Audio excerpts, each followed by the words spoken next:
Everything sucks. Just kidding. Everything is great.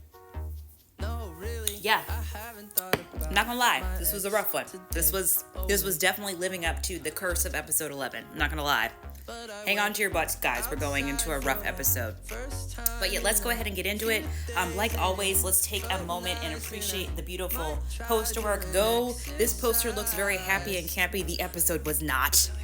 I wanna forget Let's get my it. bad days. So at this point, it wouldn't be ThamePo if we didn't have our opening and closing fairy segment. So we have Tame and Poe coming off of the last episode at the sandwich shop. They're talking about their success for the Mars comeback.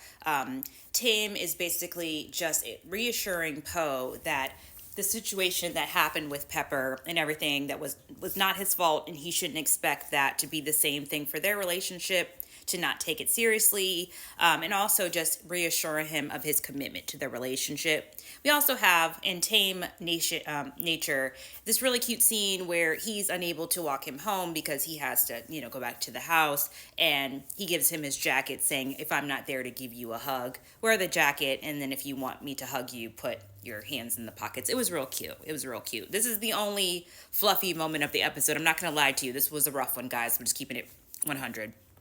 And yeah, enter this bitch. And I never liked her. For the record, again, just to make sure, in case you did not know, I never, ever, ever liked this hoe. And she's getting worse and worse and worse. So basically, she asked Poe to go to a meeting. And in this meeting, she takes it upon herself to let Poe know that about the photos that got released between Tame and Poe and the whole thing, and the reason why Pepper's relationship got exposed is because Tame got found out and she had to make a decision, blase, blase. And though I am always for honesty in relationships, I really understand why Tame did not tell Poe in that scenario. One, because I think Poe or Tame does sometimes assume that he has things handled. But two, he also knows that Poe is very sensitive. He would take that to heart and think everything was his fault, and he wanted to spare him that. But the CEO was like, no, I'm going to make you feel bad and gaslight you because I'm a manipulative bitch, and did that. And she basically tells Poe that Tame's relationship has been found out because of these pictures,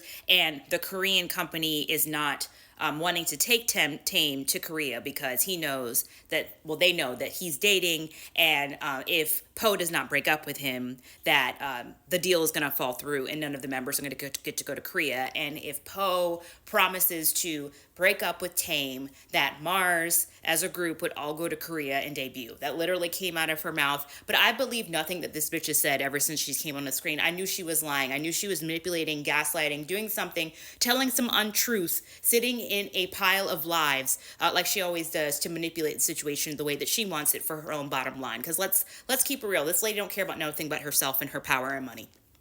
Period. So we go to the roof, and it starts off with Tame just living in his bliss about how happy he is that Mars is together and that they're going to Korea and everything's great, and he has Poe by his side. But there sits Poe, and we sense the foreshadowing. We know what's coming, and they proceed to break up.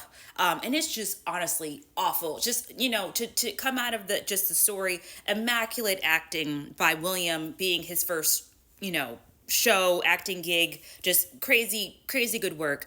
And the man, Tame, is literally begging Poe to stay, and S, which I've already have known is a spectacular actor, his portrayal, because you just know that Poe does not want to do this, but he feels like he has to break up with Tame for his good, for the the effort that he's seen Tame and Mars go through, at least over this time that he's worked with him, to get their group back together and everything. And he just can't be the reason and catalyst why they break up. And it was just awful.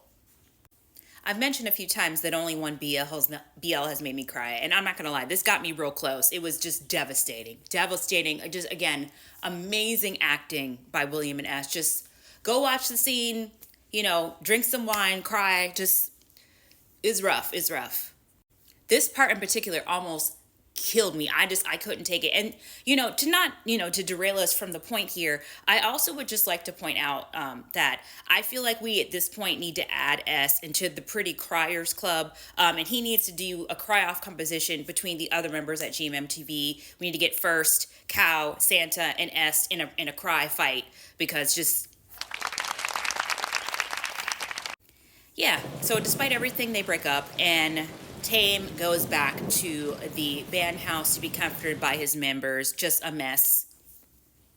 And what's super difficult about the Poe part is that not only does he have to go back and deal with this alone, this is something that he didn't want to do in the first place, but he felt like he had to sacrifice his whole happiness and feelings for the sake of Tame and his success, similar to Gam's situation. But he also, it has to be secretive about his entire relationship, so he can't talk to anybody in his life. He can't call by firm. He can't call his parents. He can't talk to his old spouse about him breaking up. He just has to sit there in his sadness by himself, and we see a immaculate scene of Poe crying in his apartment, just, railing of the loss of his relationship and his love.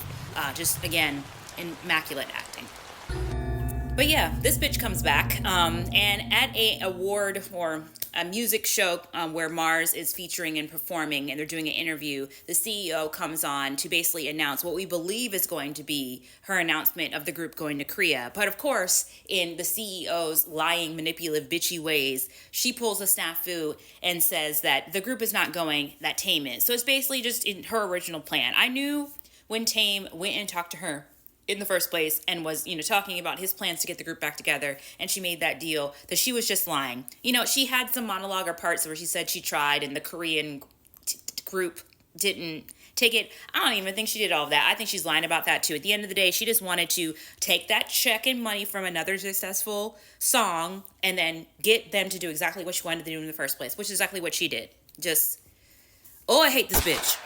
So the group, being silenced in that interview moment, basically confronts the CEO and basically asks her what's up. I think part of them, too, still sees her as a leader, as a somewhat, role model in their career. And so they're just waiting to hear what this is. And she basically tells them that it is the case that she was planning to take Tame, and the group is holding them back and manipulates them and tells them that they own crap instead of Tame. It's just awful, just terrible. They, people cry, just, ugh. And I gotta tell you, in this scene in particular, I was super feeling for Pepper, because imagine all the things that this man just went through. He lost his love of his life for this group in this, path that they were taking to get this #1 hit, which they have achieved in order for the group to stay together. And then the CEO just basically tells them at this point that, that was never my plan. I mean, look at his fisted hands. I think he was ready to take her out, and I would have just, honestly, I would have helped and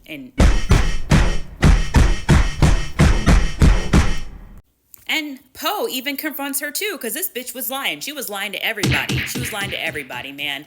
And Poe is not confrontational. And so she does this, honestly, I blacked out. I wasn't listening. This monologue of where she was trying to hem and haw and say she did stuff for everybody's, best interest. And at the end of the day, she wants them all to be successful. I didn't listen to none of that bullshit. I gotta be honest. I gotta be real. I did not care.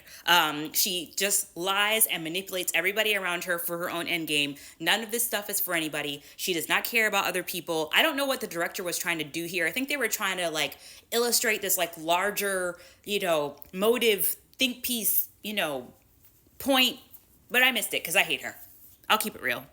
And yeah, the director keeping this narrative going of how this decision was supposed to strengthen everybody. I mean, we see a scene of everybody kind of getting what they wanted in the first place when they were initially going to break up. Well, the band was anyway. Pepper, and everyone is still kind of interacting. We see that June gets a casting offer.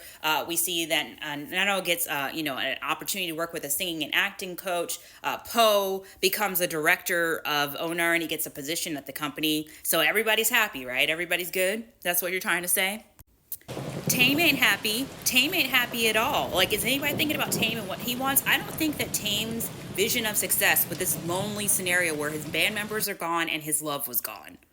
And you just feel for Tame so bad in the situation because he's being isolated. He's put right back to where we were at the beginning, where he's doing all these things that he does not want in the sake of success. And we have, of course, our exit very soon. But of course, Tame and Poe are broken up. So we have a scene of, Est looking good, looking for supplies around the house. And we find out that Tame bought all those supplies for him already and have a package delivered with a note. Come back to me, ThamePo.